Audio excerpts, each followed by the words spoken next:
Oi, gente! Os problemas aqui dentro da Europa podem se agravar nos próximos meses no sentido de nova onda de imigração. Depois de 2015, muitos países da União Europeia já começaram a proteger as fronteiras de maneiras diferentes e nesse vídeo eu vou falar sobre isso. E agora que nós estamos talvez à frente de uma grande onda novamente e que a maioria dos países não gostaria que fosse novamente uma onda dessa, eles estão se preparando. De que maneira nós vamos tratar nesse vídeo aqui? Diante do aumento da imigração, os projetos de segurança fronteiriça na Polônia e na Lituânia estão em pleno andamento. Talvez vocês ficaram sabendo que muita gente foge ou passa pela Bielorrússia e a fronteira de Lituânia e como também da Polônia, eles começam a fechar as fronteiras pro lado de lá. Os desenvolvimentos também podem ser ruins para os requerentes de asilo do Afeganistão. Será que a União Europeia terá que se preparar para um afluxo maciço de pessoas do Afeganistão depois que o Talibã tomar o poder? Acho que isso ali é óbvio. Vai haver. A pergunta é: quanta gente vai vir? Esses dias agora, ontem, o ministro das Relações Exteriores, a nossa Heike Maas, ele foi visitar vários países ao redor do Afeganistão para ver se eles não pegam os refugiados. A Alemanha, como sempre, vai soltar uma graninha, a União Europeia também, para, na verdade, pagar esses países. E vamos ver para onde vai isso. E a pergunta é como deve lidar com isso. É isso. Perguntas como essas estão ocupando intensamente os estados da União Europeia. Na terça-feira, as primeiras discussões aconteceram em uma reunião especial dos ministros do interior em Bruxelas. Pelo menos alguns dos estados da União querem evitar que uma situação como a de 2015 e 2016 se repita. Naquela época, milhões de imigrantes entraram na União, em grande parte sem controle. E debates ferozes sobre política migratória eclodiram em muitos países. Somente na Alemanha, cerca de 1,2 milhões de pessoas solicitaram asilo pela primeira vez naquela época. Muitos deles vieram da Síria, onde uma guerra civil havia começado em 2011. Lembrando que na Líbia, mesma coisa, no Afeganistão, tem tantos outros países, gente. E quem é que mexe sempre ali? Quem é que põe fogo ali? Vocês sabem, né? Desde então, os Estados-membros da União Europeia melhoraram significativamente suas fronteiras. Não apenas apertando os controles, mas em alguns casos também com instalações de barreiras de alta tecnologia. De acordo com pesquisas, quase metade dos 27 Estados-membros já construíram ou estão construindo cercas ou outras fortificações ao longo de suas fronteiras. Polônia, nós vamos agora de país para mostrar para vocês o que eles estão fazendo. Polônia, na semana passada começaram os trabalhos em uma cerca ao longo da fronteira de mais de 400 quilômetros de extensão com a Bielorrússia. O objetivo é impedir a entrada de imigrantes através do país vizinho. De acordo com os planos, a barreira de 2,5 metros de altura cobrirá cerca de 190 quilômetros. 130 quilômetros já foram fixados por arame farpado. cerca de 1.500 soldados estão atualmente ajudando os guardas de fronteira a defender a fronteira contra travessias ilegais. Seu número deve ser aumentado para 2.000. Hungria. Uma cerca de fronteira com arame farpado. Aviada corre para o sul ao longo da fronteira de 160 km de comprimento com a Sérvia. O projeto de prestígio do primeiro-ministro de direita, Viktor Orbán, custou até agora 1,5 bilhões de euros e foi erguido em setembro de 2015. A instalação de 3 metros de altura, equipado adicionalmente com drones e câmeras de imagem térmica.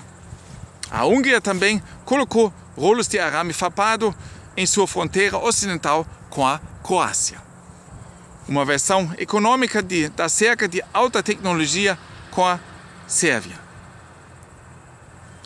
Áustria. Desde 2015, houve a construção de uma barreira de 4,4 km de comprimento na fronteira de 330 km entre a Áustria e Eslovênia, ou seja, dentro da zona Schengen, que supostamente permite viajar sem controles fronteiriços. Hoje, a cerca de 4 metros de altura, gente, a coisa está se agravando. Está cheia de buracos. Para facilitar a vida dos caminhantes e viticultores locais, foram desmontadas peças. Eslovênia. Quase metade dos 500 km de fronteira com a Croácia é coberta por uma cerca de até 4 metros de altura com arame farpado, embora o país vizinho também seja membro da União Europeia. Entretanto, a Croácia ainda não é membro do espaço Schengen e está na chamada Rota dos Balcãs para a Europa Central.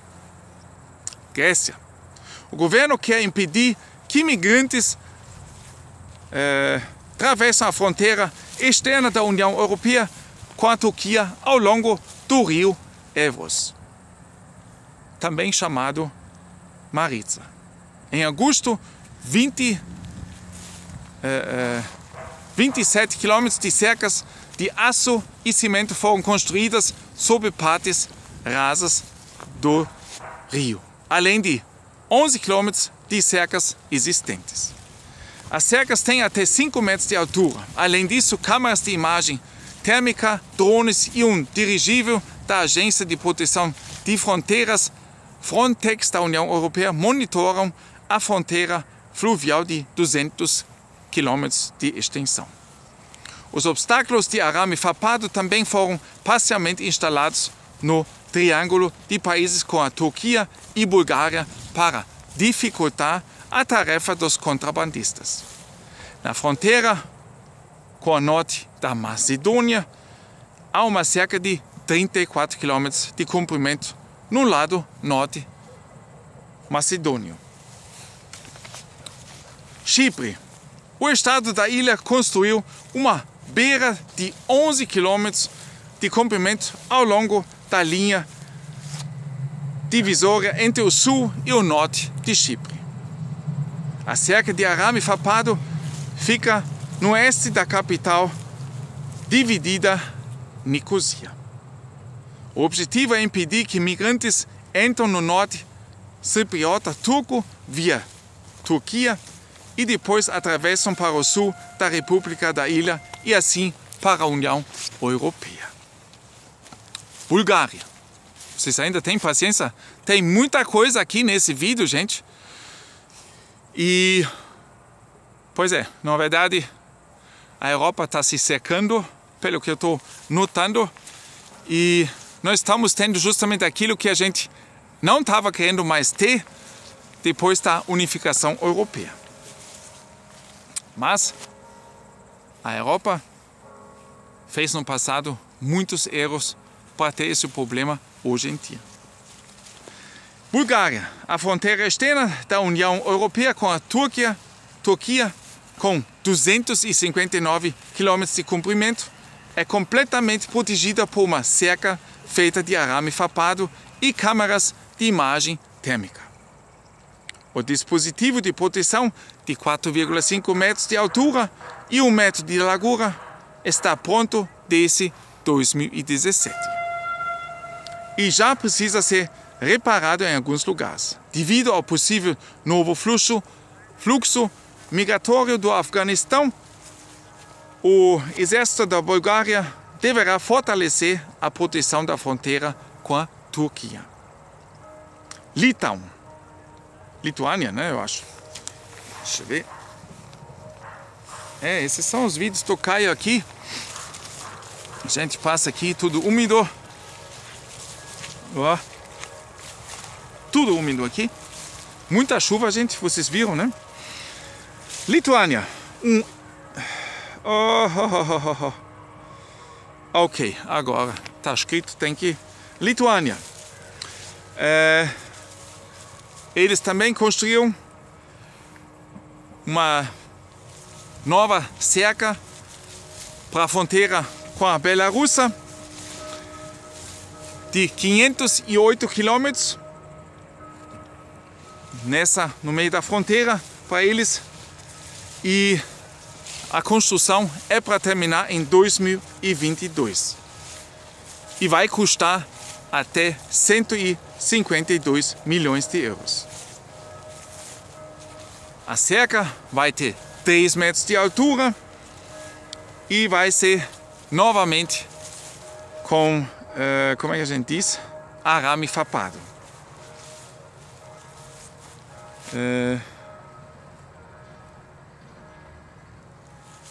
Ele foi construído já em 2017, por causa houve conflitos com a Rússia.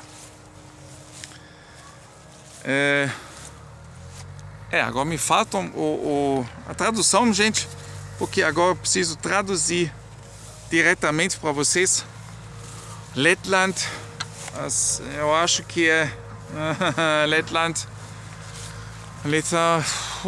Como é que é? Enfim, nós vamos direto para o próximo, que é Island. Island também constrói uma cerca de 2 metros de altura, fazendo fronteira com a Rússia, também pelas opiniões diferentes com a Rússia. As obras vão terminar em 2026 e tem um tamanho de 115 km, essa cerca novinha, né? A Noruega.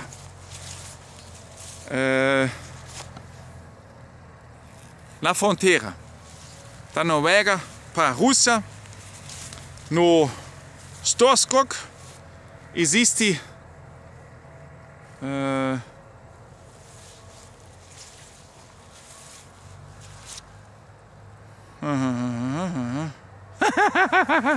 existe uma cerca farpada de 3,5 metros de altura e 200 metros de comprimento. Ele foi construído em 2015 porque muitos migrantes vieram de bicicleta. França.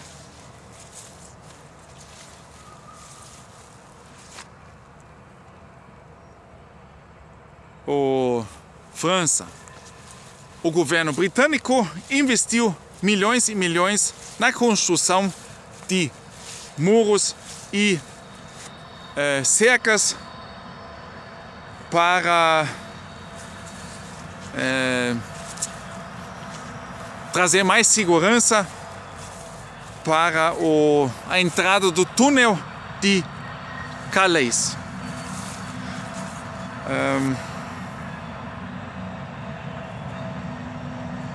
Isso é para...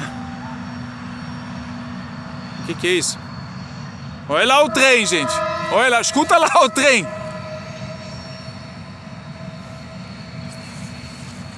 Olha, agora ficou muito difícil com a escuridão aqui, eu quase não consigo mais ler. Eu vejo que a imagem ainda continua legal, mas lendo aqui fica difícil.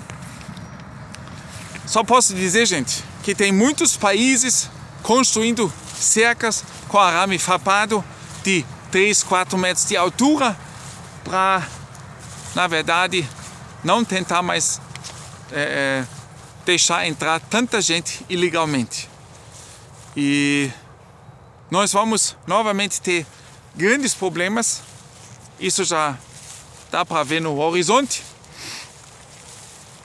Milhares de pessoas vão pegar as malas ou mochilas e vão à direção à Europa. Eu posso entender isso porque se eu vejo como muitas famílias precisam sobreviver e passar os dias, então a pergunta não é se eu vou, a pergunta é quando é que eu vou, né? Então isso eu posso entender, gente. Sinceramente, eu faria a mesma coisa. E a situação complicadíssima. Como é que a Europa, que tem boa culpa nisso tudo, que tanta gente tem problemas de poder sobreviver. Sempre falo nos nossos vídeos aqui, sempre repito também de novo, eu acho que a Europa, tanto quanto os Estados Unidos, a UNO, etc., todos que estão metidos nisso, eles têm muita culpa nisso tudo que vem acontecendo e eles trouxeram muitos problemas para essas famílias nos países citados, né? Síria, Afeganistão, Líbia, Irã e muitos outros. Iraque, Irã ainda não, mas daqui a pouco talvez, né? Iraque e assim vai adiante, né? E ficam lá no Afeganistão 20 anos, certo? E depois pegam as malas e fogem e deixam o pessoal lá assim. E o grupo dos Talibã simplesmente tomam o poder e me parece que os 20 anos não aconteceu nada. Foi de graça? Sei lá. Foi um plano? Não sei. Gente, eu sei que nós aqui na Europa, nós vamos novamente enfrentar uma grande onda de imigração. E não sei. Vamos ver. Eu só queria apresentar para vocês quantos países estão ou já construíram e novamente estão construindo mais cercas. Gente, a Europa, que era para ser uma comunidade de países se juntando, agora construindo cada vez mais cercas nas fronteiras. Quem diria que isso poderia acontecer? Mas essa é a realidade. Gente, para vocês, olha, daqui a pouco está escuríssimo aqui. Eu espero que vocês, mesmo com essas notícias, tenham um ótimo dia. Se cuidem, fiquem bem. Não esqueçam de aproveitar cada dia o máximo possível. É isso que eu aprendi na minha vida. A gente não sabe o que vai acontecer daqui a pouco. A questão é ver o que eu posso fazer, o que eu não posso fazer, como eu posso fazer e viver o momento e não empurrar para amanhã, gente, né? Hoje também ainda disse que eu estava falando com a minha esposa. Eu disse, ok, vamos talvez fazer amanhã um passeio de barco, mas eu disse para ele, mas ao mesmo momento eu pensei, aí tem que usar 1h30, máscara, isso eu não quero. Então melhor não fazer. Mas nós vamos fazer outra coisa amanhã. Porque enquanto nós temos a chance de fazer, nós vamos fazer agora. E nós vamos levar vocês junto, lógico, né? Então amanhã vocês vão ver o que a gente vai inventar. Gente, um grande abraço e agora é a hora de fazer. Não espera até amanhã, não até depois de amanhã. Faça agora, porque o que acontece amanhã ninguém mais sabe nesse mundo louco. Até mais, gente.